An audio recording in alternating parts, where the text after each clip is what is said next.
कुछ क्वेश्चन और सॉल्व करते हैं। क्वेश्चन लिखा हुआ है, find the multiplicative inverse of the following. हमें मल्टीप्लिकेटिव इनवर्स निकालना है। एक क्वेश्चन दिया हुआ है, हमें इसका मल्टीप्लिकेटिव इनवर्स निकालना है। मल्टीप्लिकेटिव इनवर्स कैसे निकालते थे बेटा? मैंने बताया था आप लोगों को लास्ट क्लास में। हम जो भी फ्रैक्शन होता है उसको जस्ट उल्टा कर देते हैं। जो न्यूमरेटर में है उसको डिनोमिनेटर में, और जो डिनोमिनेटर में है उसको न्यूमरेटर में, बस उसको अपोजिट कर दो, जिसको अलग लैंग्वेज में रेसिप्रोकल भी बोलते हैं।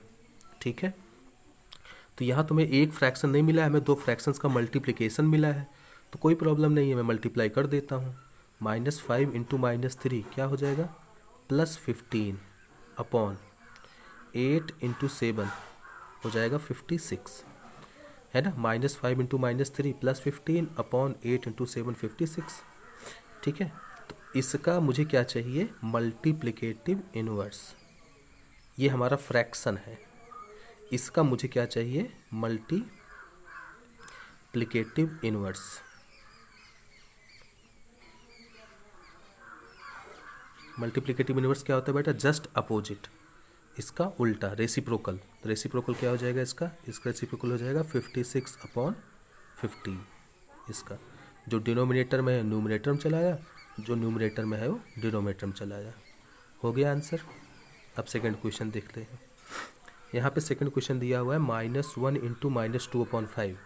ये भी एक फ्रैक्शन नहीं है, दो फ्रैक्शंस का मल्टीप्लिकेशन है, तो मल्टीप्लाई कर देते हैं। तो -1 इंटू -2 तो हो जाएगा 2/5।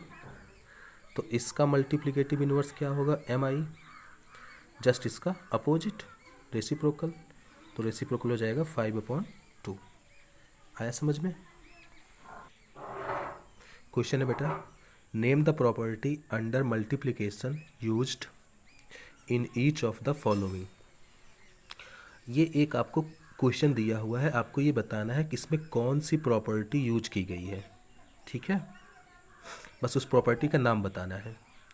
तो पहले इसको देखते हैं। ये है -4/5 into 1 is equals to 1 into -4/5 is equals to -4/5।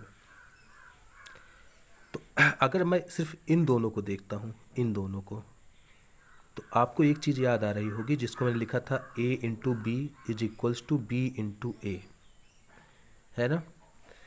पहले -4/5 फर्स्ट प्लेस पे था, और यहाँ पे ये सेकंड प्लेस पे चला गया, और यहाँ पे 1 जो था सेकंड प्लेस पे था, और यहाँ पे फर्स्ट प्लेस पे आ गया।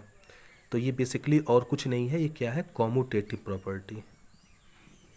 कॉम्यूटेटिव प्रॉपर्टी, जिसको याद होगा वो समझ गया होगा। और दूसरा ये देखो बेटा, अगर मैं 1 इंटू -4/5 इज इक्वल्स टू -4/5 देखता हूँ, तो ये दोनों को अगर मैं देखूँ, तो इन दोनों को, तो ये दोनों बेसिकली कुछ और नहीं है। जब मैं ये बताया था आप लोगों को कि किसी नंबर में अगर 1 मल्टीप्लाई होता है तो आंसर में वापस वही नंबर आ जाता है, तो इसको बोलते हैं मल्टीप्लिकेटिव आइडेंटिटी। Multiplicative identity. जब हम 1 से किसी नंबर को मल्टीप्लाई करते हैं तो आंसर में वही नंबर आता है, इस प्रॉपर्टी को मल्टीप्लिकेटिव आइडेंटिटी बोलते हैं। तो बेसिकली इसमें दो प्रॉपर्टी यूज हुई हैं, एक कॉम्यूटेटिव प्रॉपर्टी और दूसरा मल्टीप्लिकेटिव आइडेंटिटी। अब यहाँ देखो बेटा, यहाँ पे क्या लिखा हुआ है? -19/29 इंटू 29/-19 इज इक्वल्स टू 1। तो अगर आप लोगों को बेटा याद हो मल्टीप्लिकेटिव इनवर्स, तो मैंने क्या बताया था कि किसी नंबर में, मान लो मेरे पास एक नंबर है 5, उसमें मैं कुछ मल्टीप्लाई कर दूं कि आंसर 1 आ जाए, तो आप लोग बोलोगे कि सर इसमें 1/5 मल्टीप्लाई कर दो। तो ये 1/5 है क्या? ये mi है। mi का मतलब multiplicative inverse of 5। Multiplicative inverse of 5 क्या होगा? 1/5। तो इसको ध्यान से देखो, -19/29 का मल्टीप्लिकेटिव इनवर्स क्या होगा? इसका जस्ट अपोजिट। इसका अपोजिट क्या होगा? 29 ऊपर और -19 नीचे। जब मैंने इन दोनों को मल्टीप्लाई किया तो आंसर 1 आया, है ना। मल्टीप्लिकेटिव इनवर्स का ही मतलब होता है कि अगर एक नंबर में उसके मल्टीप्लिकेटिव इनवर्स को मल्टीप्लाई किया जाए तो आंसर 1 आएगा। तो इसलिए कौन सी प्रॉपर्टी है बेटा? यह है मल्टीप्लिकेटिव इनवर्स।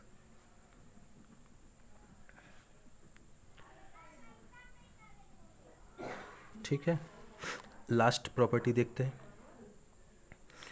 ये है -13/17 into -2/7 is equals to -2/7 into -13/17। ध्यान से देखने पता चल गया होगा कि ये कॉम्यूटेटिव प्रॉपर्टी है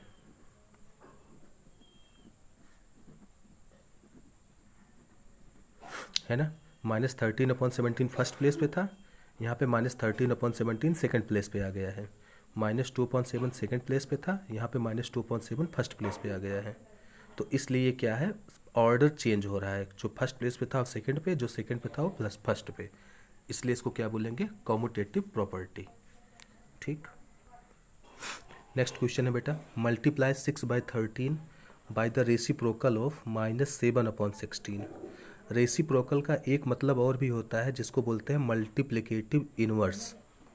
तो -7/16 का मल्टीप्लिकेटिव इनवर्स क्या होगा,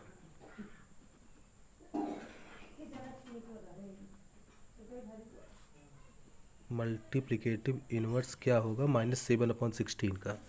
तो आप लोग बोलोगे कि सर इसका जस्ट अपोजिट रेसिप्रोकल, तो जो नीचे है वो ऊपर, जो ऊपर है वो नीचे, तो इसका आंसर हो जाएगा 16/-7, है ना।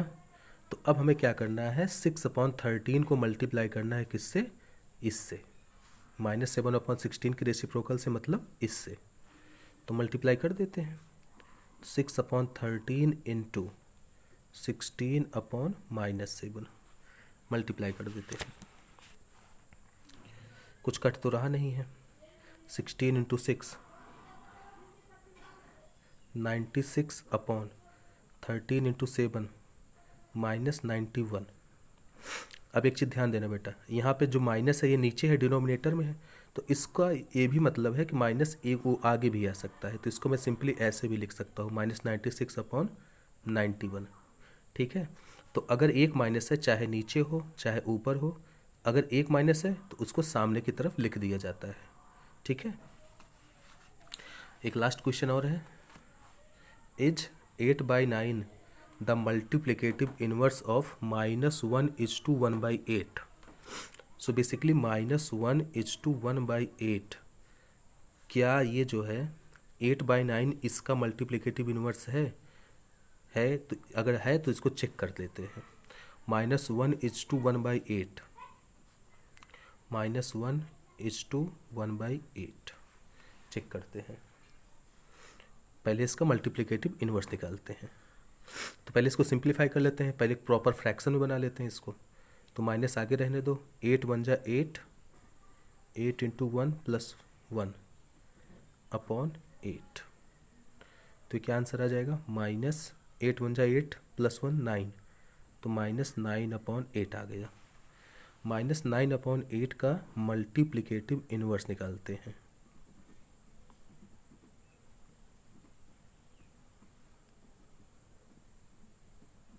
इसका मल्टीप्लिकेटिव इनवर्स क्या होगा बेटा, 8 ऊपर -9 नीचे। अब ये -9 नीचे हो या ऊपर हो उससे में कोई प्रॉब्लम नहीं है, सीधे माइनस को आगे लिख दिया जाता है, तो -8/9 हो जाएगा। तो 8/9 क्या है, -1:1/8 का मल्टीप्लिकेटिव इनवर्स है, नहीं है ना, क्योंकि ये तो -8/9 आ रहा है और ये तो 8/9 आ रहा है, तो ये दोनों इक्वल नहीं है। ठीक है, तो हम लोग सिंपली क्या लिख देंगे, 8/9 is not the multiplicative inverse of -1:1/8। तो कंक्लूजन क्या निकला बेटा, सो 8/9 is not the multiplicative inverse of -1:1/8। ठीक है, तो इस तरीके से आप सारे क्वेश्चन सॉल्व कर सकते हो।